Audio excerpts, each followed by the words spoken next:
ಮೊದಲನೇದಾಗಿ ಕರ್ನಾಟಕದ ಎಲ್ಲ ಮಹಾಜನರಿಗೆ ಗಣರಾಜ್ಯೋತ್ಸವದ ಹಾರ್ದಿಕ ಶುಭಾಶಯಗಳನ್ನ ಹೇಳ್ತಾ, ನನಗೆ ಆಗಬಾರ್ದಾದಂಥ ಒಂದು ದುರ್ಘಟನೆ ಆಗಬಾರ್ದಾಗಿತ್ತು. ಆದರೆ ಪ್ರಾಣಾಯಾಮ ಅಂದರೆ ನಾನು ಯಾವ ರೀತಿ ಒಂದು ಕೊನೆ ಹಂತವನ್ನು ನೋಡಿ ಇವತ್ತು ಬದುಕಿನಲ್ಲಿ ಹೋರಾಟ ಮಾಡಿ ಇವತ್ತು ಬದುಕಿ ಮತ್ತೆ ಹೊರಗಡೆ ಬರ್ತಾ ಇದ್ದೀನಿ.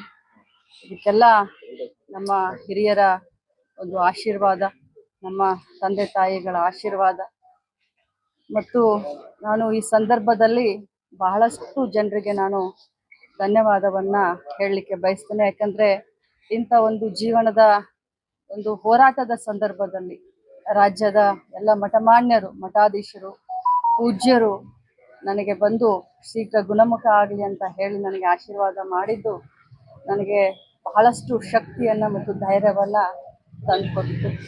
ಜೊತೆಯಲ್ಲಿ ನಮ್ಮ ರಾಜ್ಯದ ಮುಖ್ಯಮಂತ್ರಿಗಳು, ಸಚಿವ ಸಂಪುಟದ ಎಲ್ಲ ಸದಸ್ಯರು, ವಿಧಾನ ಪರಿಷತ್ ಸದಸ್ಯರು, ಎಲ್ಲ ಶಾಸಕರು, ಹಾಲಿ ಮಾಜಿ ಶಾಸಕರು, ಮಂತ್ರಿಗಳು, ಉಪಮುಖ್ಯಮಂತ್ರಿಗಳು, ನಮ್ಮ AICC ಜನರಲ್ ಸೆಕ್ರೆಟರಿಗಳಾದಂಥ ಸುರ್ಜೇವಾಲಾ ಅವರು ವಿಶೇಷವಾಗಿ ನನ್ನ ಆರೋಗ್ಯವನ್ನು ಹೇಗಿದೆ ಅಂತ ವಿಚಾರಿಸಲಿಕ್ಕೆ ಇಲ್ಲಿವರೆಗೆ ಬಂದು ನನಗೆ ಧೈರ್ಯವನ್ನು ಹೇಳಿದರು. ಅವ್ರಿಗೂ ಕೂಡ ನಾನು ಧನ್ಯವಾದವನ್ನು ತಿಳಿಸ್ತೀನಿ.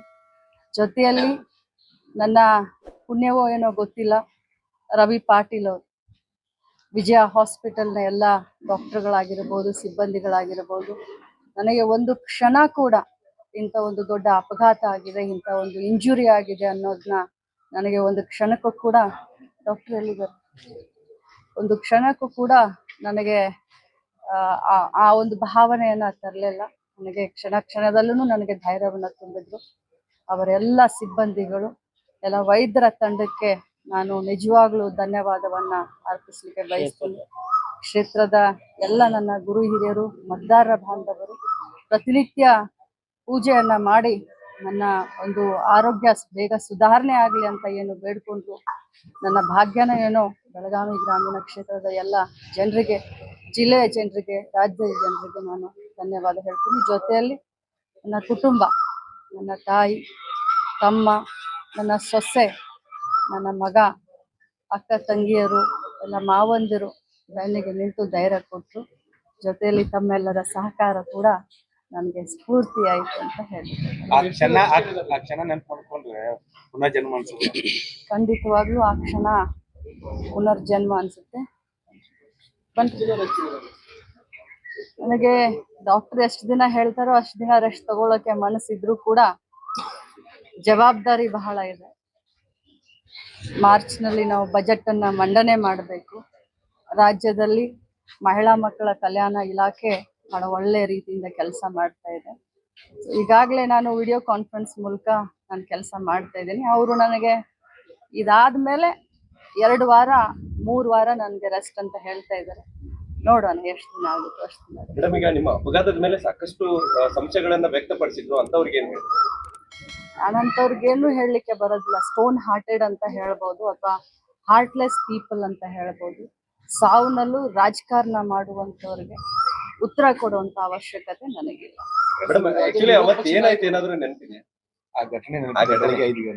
ನಾವು ನನಗೆ ಪ್ರಯಾಗ್ರಾಜ್ನಲ್ಲಿ ಏನು ಪುಣ್ಯ ಸ್ನಾನ ಎಲ್ಲರೂ ಮಾಡ್ತಾ ಇದ್ರು ಭಾರತ ದೇಶದವರು. ನಮಗೆ ವಿಶೇಷವಾಗಿ ಸಂಕ್ರಾಂತಿ ಅಂತಂದ್ರೆ ಎಲ್ಲರೂ ಹೊಳೆಗೆ ಹೋಗಿ ಸ್ನಾನ ಮಾಡುವಂಥದ್ದು ಒಂದು. ಅದರಲ್ಲೂ ನನ್ನ ತಮ್ಮನ ಮನೆ ದೇವರಾದಂಥ ಹಟ್ಟಿಹೊಳಿ ವೀರಭದ್ರೇಶ್ವರನ ಹೊಳೆದಂಡೆ ಮಲಪ್ರಭಾ, ಅಲ್ಲಿ ಬೆಳಗ್ಗೆ ಪುಣ್ಯ ಸ್ನಾನ ಮಾಡೋಣ. 7 ಗಂಟೆ ಒಳಗಡೆ ಕುಟುಂಬ ಸಮೇತ ಎಲ್ಲರೂ ಹೋಗಿ ಪುಣ್ಯ ಸ್ನಾನ ಮಾಡೋಣ.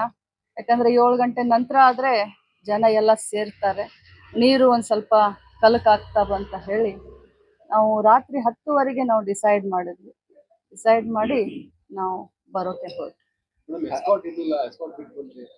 ರಾತ್ರಿ 10ವರೆಗೆ ಏನು ಎಸ್ಕಾಟ್ಗೆ ದಿಢೀರಂತ ಡಿಸಿಷನ್ ತಗೊಂಡಾಗ 10ವರೆಗೆ ಏನು ಸಾವಕಾಶ ಹೋಗೋಣ ಅಂತ ತಮ್ಮ ಹೇಳಿದ್ರು ಕೂಡ ಸಾವಕಾಶ ಹೋಗೋಣ ಅಂತ ನಾನು ದುಡ್ಡಿತ್ತು ಕಾರಲ್ಲಿ ಅನ್ನುವಂಥದ್ದು ಗಂಭೀರ ಆರೋಪ ಮಾಡಿ, ಈ ಆರೋಪಕ್ಕೆ ನಾನು ಉತ್ತರ ಕೊಡ್ಲಿಕ್ಕೆ ಹೋಗೋದಿಲ್ಲ. ಅವ್ರ ಬುದ್ಧಿ ಬ್ರಹ್ಮನಿಷ್ಠೆ ಆಗಿದ್ದಾರೆ.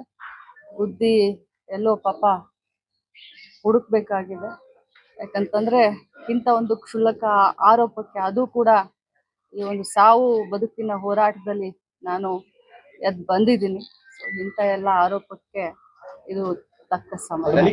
ವಿಶೇಷ ತನಿಖೆ ಏನಾದ್ರು ಮಾಡಕ್ ಹೇಳ್ತೀರಾ? ಕಳೆದ 13 ದಿನಗಳಲ್ಲಿ ರಾಜ್ಯದಲ್ಲಿ ಏನೆಲ್ಲ ಈ ಫೈನಾನ್ಸ್ ಗಳ ಕಾಟ ಎಲ್ಲ ಇತ್ತು, ನೀವು ಆಸ್ಪತ್ರೆಯಲ್ಲಿ ಇದ್ದುಕೊಂಡೇ ಕರ್ತವ್ಯ ಪ್ರಜ್ಞೆ ಮೆರೆದ್ರಿ, ಏನ್ ಹೇಳಕ್ ಬಯಸ್ತೀರಿ? ಖಂಡಿತವಾಗ್ಲೂ, ಯಾಕಂತಂದ್ರೆ ಬೆಳಗಾವಿ ಜಿಲ್ಲೆಯಲ್ಲಿ ಫೈನಾನ್ಸ್ ಹಾವಳಿ ನಡೀತಾ ಇರೋದು ನನಗೆ ಒಂದು 6 ತಿಂಗಳ ಹಿಂದೆ ನನ್ನ ಗಮನಕ್ಕೆ ಬಂತು.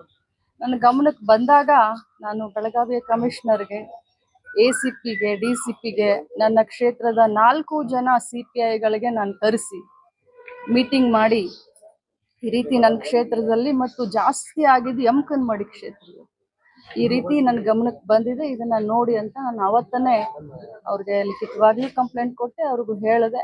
ಮತ್ತು ಸಂಬಂಧಪಟ್ಟಂತ ಯಾರು ಹೆಣ್ಮಕ್ಳು ಬಹಳಷ್ಟು ಬಂದು ನನ್ನ ಕ್ಷೇತ್ರದಲ್ಲಿ ಮಾಡಿಸ್ತಾ ಇದ್ರು ಅವ್ರನ್ನ ಮನೆಗೆ ಕರೆದು ಅವ್ರಿಗೆ ಬುದ್ಧಿ ಹೇಳಿ, ಈ ರೀತಿ ಇನ್ನೊಮ್ಮೆ ಏನಾದ್ರು ನೀವು ಮಾಡಿಸಿದ್ದೇನಾದ್ರೂ ನನಗೆ ಕಂಡು ಬಂದ್ರೆ ತತ್ಕ್ಷಣ ನಿಮ್ಮ ಮೇಲೆ ಕಂಪ್ಲೇಂಟ್ ಕೊಡ್ತೀನಿ ಅಂತ ಕೂಡ ಹೇಳಿ.